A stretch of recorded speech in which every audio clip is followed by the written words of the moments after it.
هێزە بەسیجی و ئیتلاعاتیەکان دەبێت لە قوتابخانەکان دەربکرێن.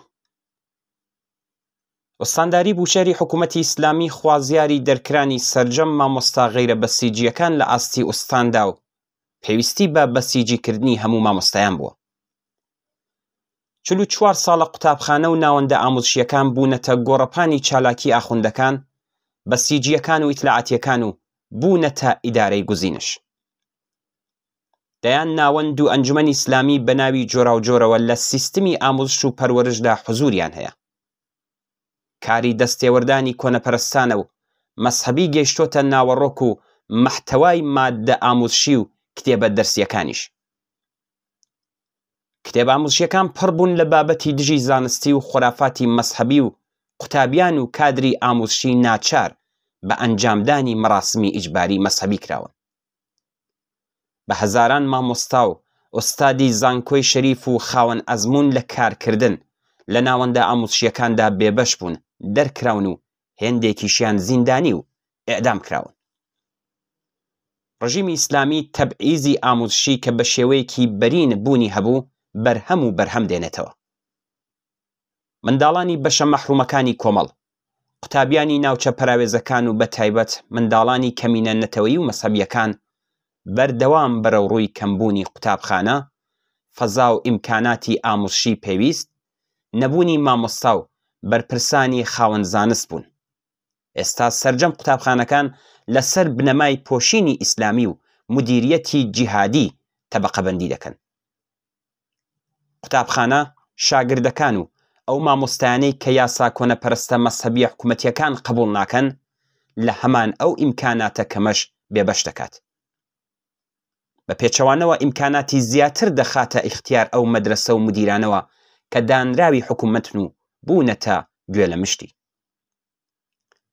لەگەڵ گشت ئەمانەدا بەرهەمی بە ملیار دلار بودجێ کە سەرفی بە مەسحەبیکردنی ئامۆزش و پەروەرش کراوە بە هەدەر چووە و ئەم پرۆژەیە بەرەو ڕووی شکست و ناکامی بۆتەوە. لەڕاستیدا هیچ هێزێک ناتوانێت بە ئەندازەی کۆماری ئیسلامی زۆرینەی بەرەی لاوی ئەم وڵاتە لە هەر شتێک کە ناوی مەسحەبی پێوە بێزار بکات.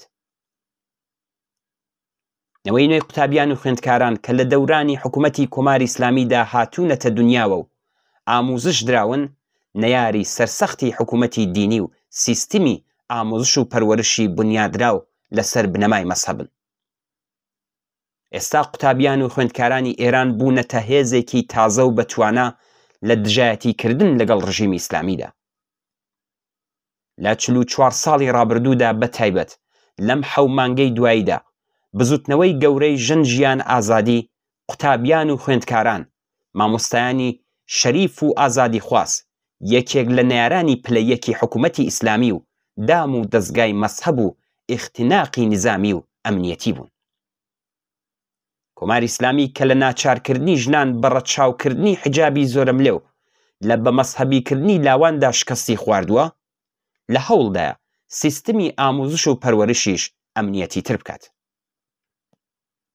گەڵاڵەی بە بەسیجیکردنی مامۆستایان، ئەمنیەتی ترکردنی قوتابخانەکان و ناوەندە ئامۆزشیەکان بە جۆرێک دانانە بە شکستی حکوومەتی ئیسلامی لە سیستمی ئامۆزشی وڵاتدا. دانان بەوەدا کە دژی شۆڕشی فەرهەنگی ئیسلامی ئاڵوگۆڕ لە ناوەڕۆکی دەرسەکان، دەرکردنی بە هەزاران مامۆستا، ئەستێرەدارکردن و دەرکردنی خوێندکاران نەیتوانیوە بەرەو نەسلێکی جێی سەرنجی حکوومەت پەروەردە بکات. ئێستا هەڵوەشانەوەی حجابی ئیجباری بە شێوەیەکی دووفاکتۆر و لە ناوچە شاریەکان بەسەر ڕژیمدا سەپێنراوە. حکوومەت چارەیەکی نییە بێجگە لە پاشەکشە و شکست. ڕینەکردنەکانی خامنەئی و هاوبەشەکانی، هەڕەشەی هێزە ئینتزامی و ئەمنیەتیەکان چارەساز نەبووە و تەنانەت بە دژی خۆی هەڵگەڕاوەتەوە. قوتابیان، مامۆستایان و بنەماڵەی قوتابیەکان ئەگەر یەکگرتووتر بن، هێزێکی ملوێنین کە حکوومەتی هار و کۆنەپەرستی ئیسلامی وادار بە پاشەکشەی زیاتر دەکەن.